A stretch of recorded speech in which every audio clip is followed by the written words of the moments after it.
ತಾಲೂಕು ಆಡಳಿತ ಸಭಾಂಗಣದಲ್ಲಿ ಗಾಂಧಿ ಜಯಂತಿ ಆಚರಣೆ. ಕಂಪ್ಲಿ ನಗರದ ತಾಲೂಕು ಕಚೇರಿ ಸಭಾಂಗಣದಲ್ಲಿ ರಾಷ್ಟ್ರಪಿತ ಮಹಾತ್ಮ ಗಾಂಧೀಜಿಯವರ ಜಯಂತಿ ಆಚರಣೆ ಮಾಡಲಾಗಿದೆ. ಈ ಸಂದರ್ಭದಲ್ಲಿ ಮಾತನಾಡಿದ ತಹಶೀಲ್ದಾರ್ ಶಿವರಾಜ್, ಗಾಂಧೀಜಿಯವರು ದೇಶದ ಸ್ವಾತಂತ್ರ್ಯಕ್ಕಾಗಿ ಬ್ರಿಟಿಷರ ವಿರುದ್ಧ ಹೋರಾಟ ನಡೆಸಿದ ಧೀಮಂತ ನಾಯಕ. ಸ್ವಾತಂತ್ರ್ಯ ಸಂಗ್ರಾಮದಲ್ಲಿ ಇವರ ಪಾತ್ರ ಅಮೋಘವಾದದ್ದು.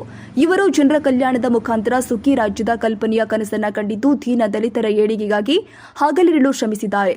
ಅಲ್ಲದೆ ಅಹಿಂಸಾ ತತ್ವದ ಮೂಲಕ ದೇಶದ ಜನರಲ್ಲಿ ಶಾಂತಿಯನ್ನು ಬೆಳೆಸಿದ್ದಾರೆ. ಆದ್ದರಿಂದ ಗಾಂಧೀಜಿ ಅವರ ತತ್ವಗಳನ್ನು ಪ್ರತಿಯೊಬ್ಬರು ಕೂಡ ಜೀವನದಲ್ಲಿ ಅಳವಡಿಸಿಕೊಳ್ಳಬೇಕು ಎಂದರು.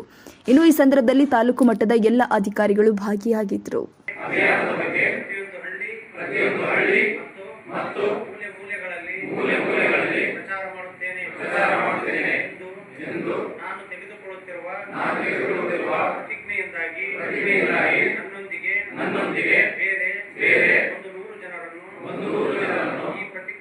ಈ ಪ್ರತಿಜ್ಞೆ ತೆಗೆದುಕೊಳ್ಳಲು ಪ್ರೇರೇಪಿಸುತ್ತೇನೆ.